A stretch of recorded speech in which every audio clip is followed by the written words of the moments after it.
Bonjour à tous, j'aimerais faire un bilan pour la semaine. Je n'ai pas fait de vidéo cette semaine, de podcast vidéo, appelez ça comme vous voulez, parce que dans le fond, là, j'inclus la vidéo dans mes podcasts, là. C'est encore quand même rapide là, de le faire. Donc, je vais vous parler cette semaine de ce qui se passe, là. On est encore en marché haussier. On a eu une très belle vague durant toute la semaine, là. Il y a eu quelques petits creux, là, mais en gros, le marché s'en va à la hausse.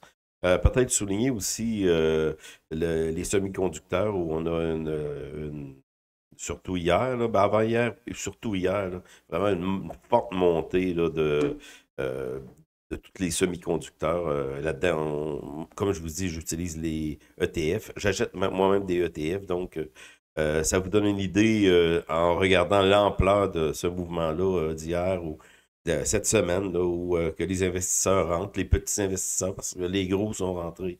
Ça fait un petit bout, mais le mouvement se continue et on est en marché haussier, même si on ne voudrait pas le voir. Et ce que je voudrais faire avant de commencer, on va aller voir, vous parlez rapidement là, de ce qui se passe au niveau de Davos. Là. Davos, c'est durant la semaine, je pense peut-être que ça se termine aujourd'hui, là, Forum, Economic Forum. Hier, j'ai regardé ça avec un de mes fils, c'est Javier Milei, en tout cas celui qui est devenu président euh, à l'Argentine, et puis aussi un des chefs, des leaders conservateurs aux États-Unis qui ont évité ces personnes-là. Oh, ils se sont fait ramasser pas à peu près. Vous pourrez aller voir ça, là. C'était très, très, très intéressant de voir ça, ces deux personnages-là, où on parle justement contre leur manière de voir le communisme, là, très, très intéressant. Et puis, je voudrais vous souligner aussi que ça fait quand même, avant la guerre, là, bien entendu, peut-être 2 ans avant, là, Forum économique de Davos, on avait invité Poutine puis Xi Jinping. Et le forum s'était aussi fait ramasser, surtout par Poutine. Il y a peut-être des raisons là où on a vu Poutine qu'il faut le décoller du discours, parce que là, en ce moment, je pense que les woke, on dit woke communistes, là, j'appelle ça comme ça, je sais pas comment les appeler autrement, là, mais panique en ce moment. Et c'est pour ça qu'ils ont invité une frange des conservateurs et Javier, là, Milei, il faudrait que j'apprenne son nom. Donc, c'est ça. On se trouve à être dans des marchés haussiers, beaucoup, beaucoup de personnes, surtout aux États-Unis, paniquent parce que Trump prend les dessus et pas à peu près sur excusez, les primaires de l'Ohio. Trump a remporté d'une manière très, très facile cette primaire-là et au-dessus de DeSantis. C'est vraiment non, c'est en panique en ce moment et il faut s'y faire. Trump va probablement revenir, même s'ils ont mis un paquet de procès, là, toutes sortes de poursuites. Là. La dernière que j'ai vue, ah ben, il y en a tellement, je pense qu'il y a 90 poursuites. Euh, ah non, je vous le dis, ça n'arrive pas. Pour ça, je ne vais pas parler de ça, on va vraiment parler du marché et en ce moment, ça continue à monter. Que ce soit. Je pense que la Fed. J'ai lu que ce soit une commande de Biden parce qu'on est à la veille des élections, que les démocrates font tout pour euh, persuader le système financier avec Biden, peu importe, c'est pas important, avec Biden qui aurait dit à Powell qu'il y aurait une baisse de taux cette année. Mais moi, je pense qu'il y a plus que ça, là. Non, non, non. Il y a un contexte quand même qui fait qu'on a eu une hausse d'inflation assez importante. On s'est rendu à 8 maintenant, on est à la baisse et c'est un peu normal. Il y a eu beaucoup d'inflation et beaucoup de personnes aussi qui ont souffert de ça, qui continuent à souffrir de ça. Il y a les taux d'intérêt qui ne se relâchent pas, donc il faut absolument qu'il y ait un repli là-dedans si on veut que l'économie ne s'écroule pas. Et là, en ce moment, on se trouve à être à ça. On est rendu à justement reviser tout ça. Et même, on regarde peut-être, si j'avais le temps un peu, peut-être, oui, regardez ça. Les taux d'intérêt, là, sur les différentes périodes, là, les taux d'intérêt 30 ans, 20 ans, 7 ans, 2 ans, je pense qu'on va aller voir ça rapidement. Puis, ça nous donne quand même des indications assez convaincantes que, dans le fond, le parti des taux d'intérêt hauts, des taux d'intérêt hauts, c'est terminé. Euh, je vais, parce que je voudrais aller sur le site aussi BarChart. On va commencer avec ce site-là, TradingView, que je me sers beaucoup, comme j'en avais parlé. Ça se trouve être le taux d'intérêt 30 ans, qui est encore 4,13. On a pogné le pic ici. Ça commence à descendre. Le 10 ans, le 7 ans. Comme je vous dis, avec Maslow, on me dit qu'on est en territoire négatif. Donc, je pense qu'on est en grande faiblesse, là. Et puis, je vais vous montrer aussi mon site là, que j'utilise. J'ai Barchart, que j'ai configuré plusieurs indicateurs. Bon, ça m'aide dans le fond. J'essaie d'être assez neutre là-dessus, mais ça m'aide pour la tendance. Donc, je pense qu'on a terminé le cycle haussier, là. On va dans le 2 ans. Ouais, ici, ça se maintient, là, un mois, un mois, 2 mois, 3 mois, mais d'après moi, si ça tombe, ça va dégringoler assez rapidement. Donc, oui, on a changé de tendance, on est en tendance baissière. Maintenant, on va aller voir, je vous avais parlé, bah, moi, j'aime beaucoup Barchart parce que dans le fond, ben, je me suis abonné aussi, là, Barchart Plus. Là, j'aime beaucoup ça parce qu'on peut avoir la facilité à repérer dans mon cas, c'est les ETF parce que j'ai choisi de m'en aller avec les ETF au plutôt que de choisir des actions. C'est un peu. Bah, je pense que c'est la grande mode, là, mais je trouve ça fascinant là, d'être capable de choisir un ETF là, qui va me rapporter, même dans des temps de turbulence, parce que dans le fond, si quelques titres souffrent du ETF, ben, le ETF demeure quand même solide et j'y vais avec les ETF avec effet multiple. Là. Mais quand même, je m'en vais sur le site de Barchart, ce que j'aime beaucoup. Là. On va faire ça avant. Je m'en vais dans ETF Overview. Puis là, ce que je fais, je m'en vais voir, puis c'est comme ça que j'ai choisi mes titres. Là. Pour y aller volume leader, les plus actifs avec des millions de transactions tous les jours. Puis là, je suis allé choisir les levrages, les différents levrages.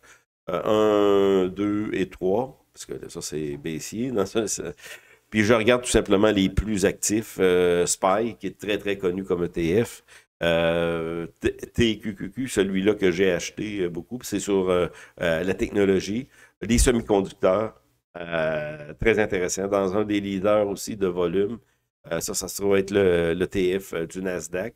Et ça, c'est Russell, là, Russell 2000. Et puis, lui est à la traînée, comme je vous avais dit. Donc, ça, c'est les principaux, les leaders là, dans les ETF, toutes catégories confondues. Donc, on a ici nos leaders GTN aussi qui se trouvent être Small Cap Bull, qui lui aussi est à la traîne face au reste du marché. C'est ça qu'on va aller voir, là, surtout. Et ensuite, on ira voir les secteurs pour terminer. Les secteurs là, qui sont les plus prometteurs parce qu'il ne faut pas oublier qu'il y a des rotations de secteurs. Et est-ce qu'on a terminé la course je dis du Nasdaq, de tout ce qui comporte les technologies? Moi, je pense qu'on n'est pas encore rendu là, ni des semi-conducteurs. On va regarder ça à froid immédiatement avec le petit outil que j'aime beaucoup. Flip, ben, ça se trouve être l'outil de bar chart là, qui me permet de voir beaucoup de graphiques rapidement. Je peux les voir aussi d'une manière avec des graphiques interactifs, mais on va regarder ça ici, là, simplement pour la présentation. Là. Regardez, ça se trouve être le Standard Poor's. Ben, si vous voulez acheter le Standard Poor's, si vous achetez SPY, l'ETF SPY, vous achetez le Standard Poor's.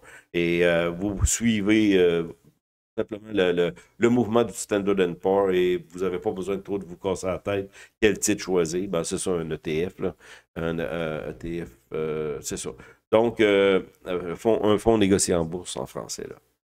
Donc, ce ETF-là nous montre que le Standard Poor's, on est rendu là et on a dépassé le sommet. Là, on était à la veille, c'est dépassé, pas de beaucoup, mais il s'est passé un grand mouvement cette semaine. Ben, depuis 2, 3 semaines, là, regardez là, le mouvement qu'on a eu. Depuis, c'est plus que 2, 3 semaines, mais là, on avait eu c'était paralysé un peu ici. Là. Mais je parle depuis fin. Euh, c'est novembre, depuis novembre, le grand, grand mouvement, un petit peu de paralysie ici, et on vient de casser ça cette semaine. Donc, SPY, ça se trouve être l'ETF que j'ai, ça se trouve être l'ETF QQQ, mais x3.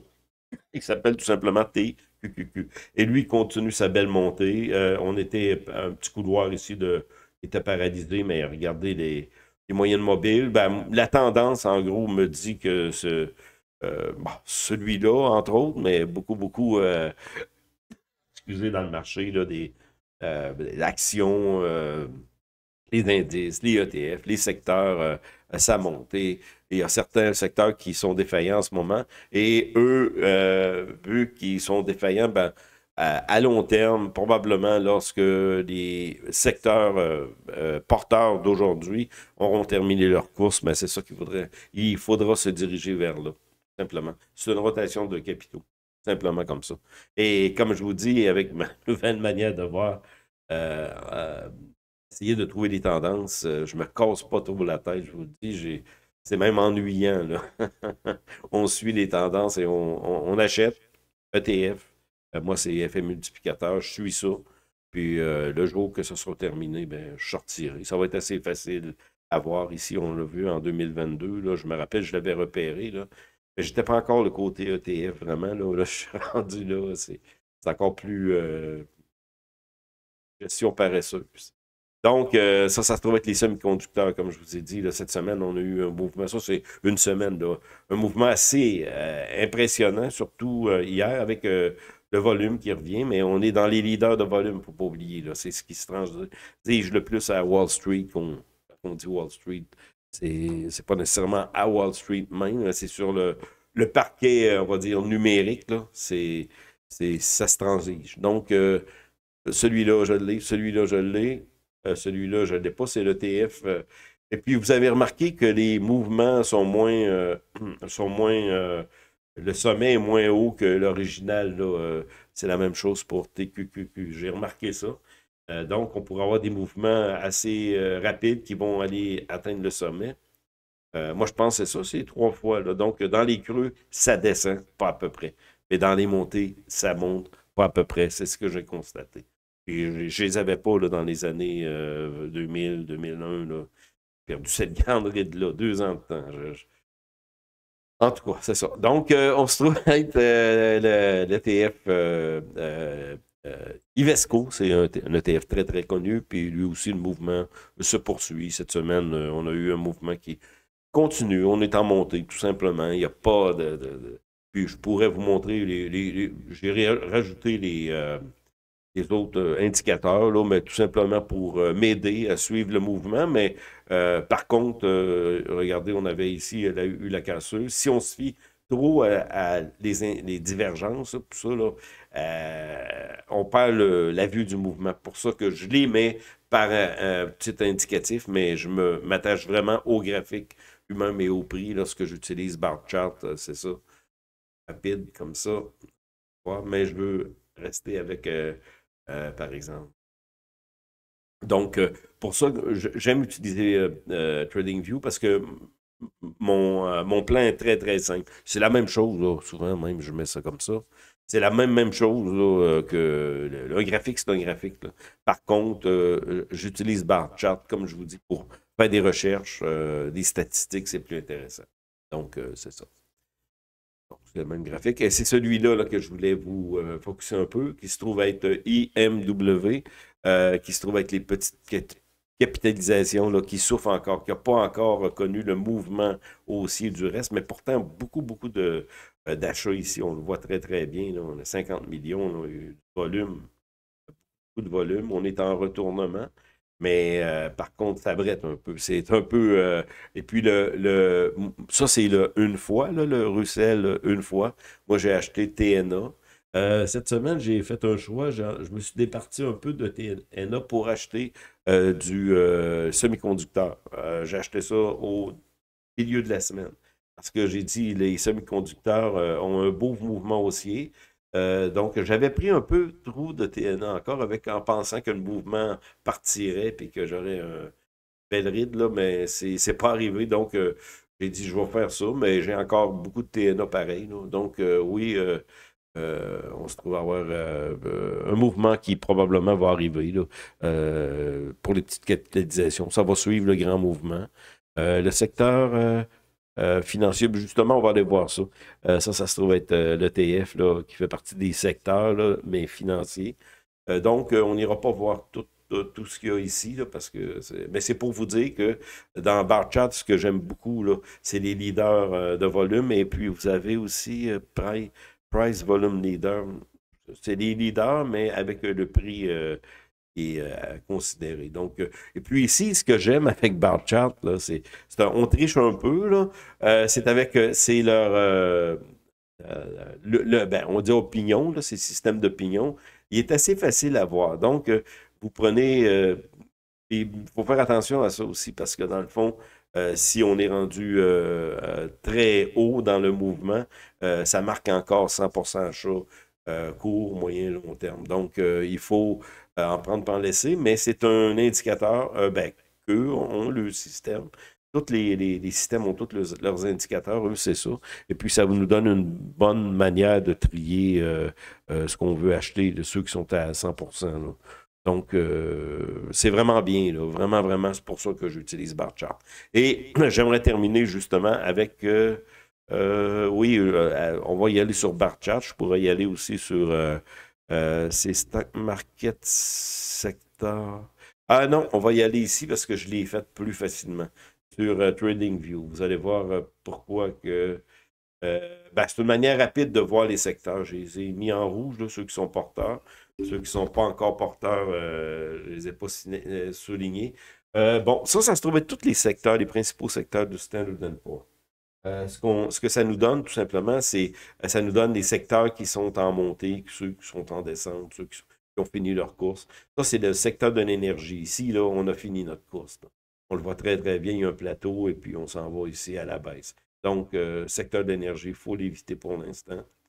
Secteur des finances, même si les banques ont été beaucoup secouées, on a un retournement de mouvement à la hausse ici. C'est très intéressant. Secteur de technologie, justement, vous l'avez vu, c'est le Nasdaq, nous. Ben, on dit Nasdaq, oui, presque. Donc, on est à la hausse, ça continue, nouveau sommet, on s'en va à la hausse. Il y a le secteur de santé aussi qui n'est pas encore, on voit qu'il y a une résistance, ça, c'est pas encore cassé, mais qui peut promettre le secteur de la santé.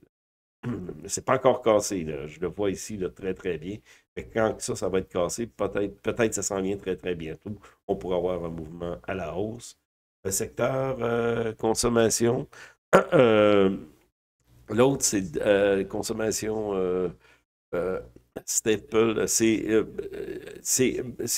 n'est pas à la hausse du tout, c'est à la baisse. Là. Il y a deux consommations. Il y a les produits de consommation de base, l'autre, c'est consommation à plus long terme. Là. Je pense que celui-là, c'est de base. Lui, il est à la hausse. Et consommation plus long terme, là, c'est à la baisse, ça va pas bien. Donc, les utilités, ça va pas bien non plus. C'est à la baisse. Ben, il faut se dire, lorsque les secteurs là, connaissent des croissances, là, on le voit très, très bien. Lui, le secteur des utilités a connu une croissance, par exemple, de 2020, il a suivi le mouvement des autres, mais il y a certains temps qu'on voit ces secteurs-là, on doit les privilégier lorsque les autres. Donc, secteur, c'est le secteur consommation discrétionnaire, oui, qui est à la hausse, là, vraiment. Là. Secteur industriel aussi commence. Oui, très beau. Oui, je l'avais mis en rouge ici, on le voit très, très bien. Donc, c'est de trouver bon, des titres, si vous voulez, c'est avec justement l'outil de bar chart que ça me donne la facilité. Par exemple, si je veux trouver des titres ou des ETF là, dans le secteur industriel, ben, c'est avec bar chart que je vais aller fouiller ça parce qu'avec TradingView, j'aime pas la manière de screen, les screens qu'on appelle. Là. Donc, service, communication, très beau mouvement qui continue vers la hausse. Il y a celui-là que je surveillais, mais ça foirait un peu. Ça se trouve être le real estate, la construction, tout ça. On n'a pas encore, mais probablement qu'il va suivre les autres mouvements. Et pour terminer, lui, c'est un sous-secteur, ça se trouve être le retail. Je pensais qu'on aurait un mouvement là aussi, mais non, c'est revenu. On va voir, on va suivre ça. Donc, ben, c'est ça que je voulais vous partager aujourd'hui. Je vais probablement faire d'autres vidéos cette semaine. J'ai pas eu le temps, donc j'ai fait une seule vidéo qui couvre un peu la semaine. Donc, les marchés sont en hausse. On peut y embarquer ou regarder le spectacle en se nourrissant de nouvelles négatives, que tout va se terminer, que l'économie, euh, ou qu'on n'achète pas pour les bonnes raisons. On doit s'en foutre. Dans le fond, si on achète, c'est parce qu'on sait que le mouvement est à la hausse.